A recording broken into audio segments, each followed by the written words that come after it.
pembelajaran ke-6 ini kita melanjutkan cerita pada pembelajaran sebelumnya ya, yaitu masih tentang Pak Anto. Pak Anto dan Benny kaget. Tiba-tiba terdengar suara teriakan minta tolong. Mereka berdua saling mencari dan menghampiri sumber suara tersebut. Oh, ternyata kaki salah satu pekerja keseleo karena terpeleset saat melangkah keluar dari sawah. Dia nampak kesakitan sekali. "Kenapa dengan Pak Bejo, Pak?" tanya Benny khawatir. "Oh, kaki Pak Bejo keseleo. Rasanya sakit sekali," jawab Pak Anto. "Apa itu keseleo, Pak?" tanya Benny penasaran. Keseleo merupakan gangguan atau cedera yang terjadi pada otot. Hal tersebut dapat terjadi karena adanya gerakan dadakan, kekurangsiapan otot untuk melakukan suatu gerakan, juga karena adanya paksaan gerakan pada otot. Jelas Pak Anto. "Oh begitu ya Pak," sahut Benny.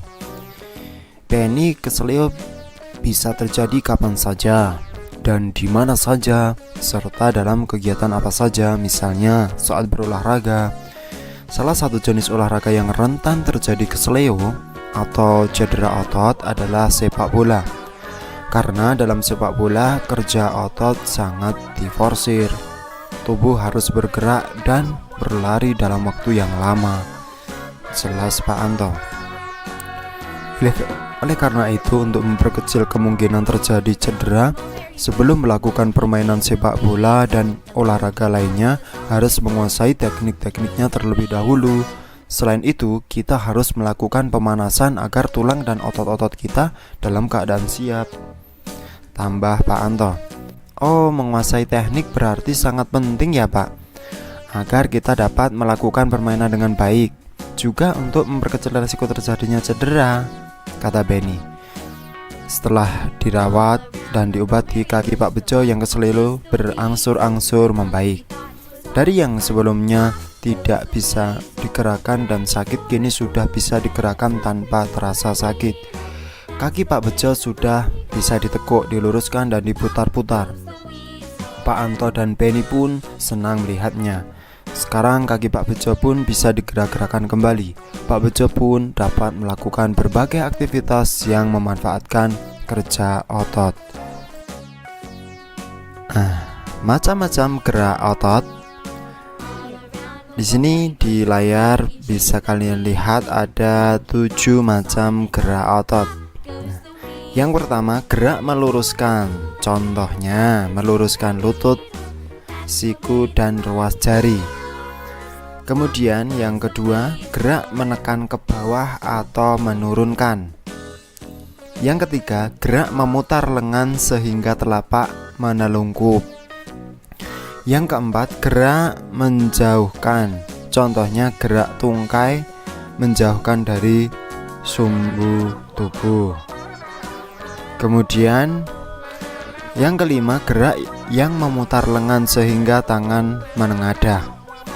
Yang keenam, gerak yang mendekatkan sumbu tubuh. Contohnya, gerak yang mendekatkan tungkai dengan sumbu tubuh. Yang ketujuh, gerak yang membengkokkan. Contohnya, membengkokkan siku, ruas jari, dan lutut. Oke, saatnya kita mengamati.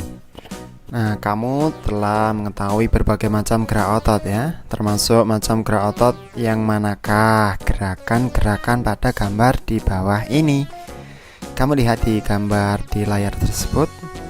Yang pertama, masuk pada gerakan apa? Ya, gerak meluruskan. Kemudian yang kedua, sebelah kanannya itu termasuk gerakan menurunkan. Kemudian berikutnya lagi termasuk gerakan yaitu mengangkat satu kaki dengan itu membengkokkan ya, kakinya dibengkokkan. Dan yang bawah ya, yang bawahnya itu termasuk gerakan apa itu? Menjauhkan, merentangkan tangan itu menjauhkan. Kemudian sebelah kanannya Sama ya, ini hampir sama ya. Menjauhkan. Dan yang terakhir mendekatkan. Oke, mudah bukan? Kemudian berikut ini adalah cara menjaga kesehatan otot. Ada 6 ya, tulisannya kecil-kecil. Oke, kita baca. Cara menjaga kesehatan otot yang pertama adalah menghindari gerakan yang membebani kerja otot secara berlebihan. Tujuannya ini agar terhindar dari gangguan cedera pada otot. Kita harus menghindari kegiatan atau gerakan yang dipaksakan, gerakan tiba-tiba, dan gerakan yang terlalu berat yang bisa membebani kerja otot. Kemudian yang kedua yaitu melakukan peregangan. Melakukan beberapa gerakan peregangan sebelum dan sesudah melakukan aktivitas tertentu yang memanfaatkan kerja otot. Jadi ketika sebelum melakukan olahraga yang berat, kita disarankan untuk melakukan pemanasan atau peregangan terlebih dahulu. Dan yang ketiga, melakukan latihan rutin. Banyak latihan fisik yang dapat kita lakukan untuk menjaga kesehatan otot. Latihan rutin ini dapat dilakukan dengan beban maupun tanpa beban. Bisa dilakukan di dalam maupun di luar ruangan. Misalnya jogging, bersepeda, latihan kebugaran di pusat kebugaran, dan lain-lain. Kemudian cara menjaga kesehatan otot yang keempat adalah memenuhi kebutuhan cairan tubuh. Nah, kebutuhan cairan tubuh orang itu berbeda-beda.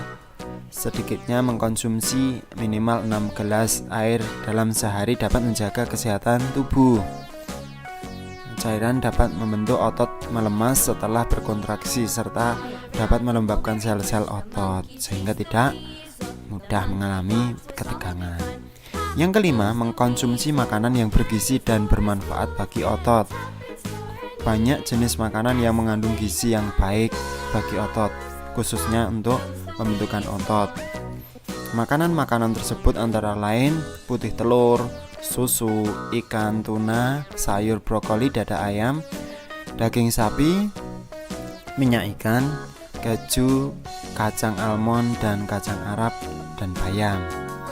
Itu ya, yang banyak gizinya. Kemudian berikutnya yang keenam, meringankan nyeri otot. Gunakan krim khusus otot untuk menimbulkan rasa hangat sehingga otot yang kram itu menjadi rileks. Gitu ya. Nah, saatnya kita membaca. Di sini ada teks dan gambar, itu sama dengan di buku tematik ya.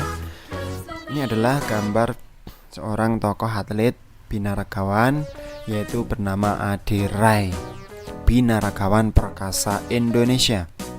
Itu ada foto pada waktu kecil dan foto yang sekarang. Ade Rai adalah sosok pria perkasa yang sangat terkenal di Indonesia, bahkan di dunia. Sebagai binaragawan Indonesia, banyak sudah prestasi yang diraihnya, baik di tingkat nasional maupun internasional. Saat ini Ade Rai telah pensiun sebagai atlet binaraga. Meskipun demikian, ia tetap aktif menjadi pembina dan membuka tempat kebugaran di beberapa daerah di Indonesia. Pada waktu kecil, Ade Rai hanya seorang anak kecil yang memiliki tubuh kurus, bahkan bisa dibilang sangat kurus. Pada umur 10 tahun, Ade Rai hanya memiliki berat badan 25 kg. Bahkan hingga mencapai remaja dengan tinggi 183 cm, berat Ade Rai ya, hanya 55 kg. Nah, ternyata sekarang sudah menjadi besar. Ade Rai ini dia memiliki minat yang tinggi dalam bidang olahraga.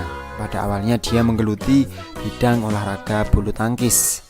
Namun Ade Rai tidak begitu lama menggeluti bulu tangkis hingga pada akhirnya dia lebih memilih untuk menjadi seorang atlet binaraga. Prestasi pertama Ade Rai dalam bidang binaraga diraih pada tahun 1995.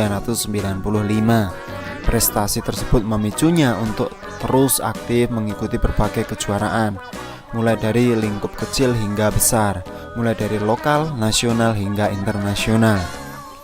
Hingga akhirnya Ade Rai terus berkembang dan meraih prestasi demi prestasi dari berbagai kejuaraan. Masalah prestasi yang diraih Ade Rai tidak perlu diragukan lagi. Dari berbagai kejuaraan yang diikutinya, selalu membuahkan hasil yang mengagumkan. Salah satunya kemenangannya di Masclemania World atau kejuaraan dunia binaraga kelas berat ringan. Dari situlah kemudian membawa Ade Rai menuju ke kejuaraan multi event Asia Tenggara atau SEA Games pada tahun 1997. Pada kejuaraan tersebut Ade Rai mampu mempersembahkan emas bagi Indonesia. Bahkan setelah itu masih banyak piala dan medali yang diraih dari berbagai kejuaraan tingkat nasional dan internasional. Berkat prestasi-prestasinya itulah Ade Rai turut mempromosikan binaraga di Indonesia. Dari sebelumnya yang sempat sepi peminat hingga akhirnya olahraga binaraga menjadi olahraga yang banyak diminati di Indonesia, baik oleh pria maupun wanita. Setelah pensiun sebagai atlet pun Ade Rai masih berkecimpung dalam dunia binaraga.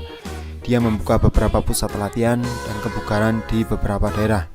Selain itu Ade Rai juga menjual suplemen dan melakukan pelatihan sertifikasi untuk para profesional di bidang fitness. Ade juga aktif mengkampanyekan hidup sehat melalui fitness dengan menerbitkan buku dan majalah serta menjadi pembicara di berbagai seminar dan acara. Nah, sahabat sekolah, berdasarkan bacaan di atas, temukan ide pokok dari masing-masing paragraf. Kita mulai dari paragraf yang pertama ya. Ide pokoknya, Ade Rai adalah binaragawan yang tidak hanya terkenal di Indonesia tetapi juga di dunia. Kemudian paragraf yang kedua, pada waktu kecil Ade Rai hanya seorang anak kecil yang memiliki tubuh kurus, bahkan bisa dibilang sangat kurus. Lalu ide pokok yang ketiga, Ade Rai memiliki minat yang tinggi dalam bidang olahraga. Ide pokok paragraf keempat, prestasi pertama Ade Rai dalam bidang binaraga diraih pada tahun 1995. Kemudian ide pokok yang keempat, paragraf keempat, prestasi yang diraih Ade Rai tidak perlu diragukan lagi. Kemudian ide pokok paragraf keenam, berkat prestasi-prestasinya itulah Ade Rai turut mempromosikan binaraga Indonesia. Dan ide pokok yang terakhir yaitu setelah pensiun sebagai atlet, Ade Rai masih tetap berkecimpung dalam bidang dunia binaraga. Ade Rai, binaragawan. Seorang atlet binaraga memerlukan latihan yang rutin, terukur, dan membutuhkan waktu yang tidak sebentar dalam membentuk otot-ototnya. Selain itu, mereka juga menjaga sekali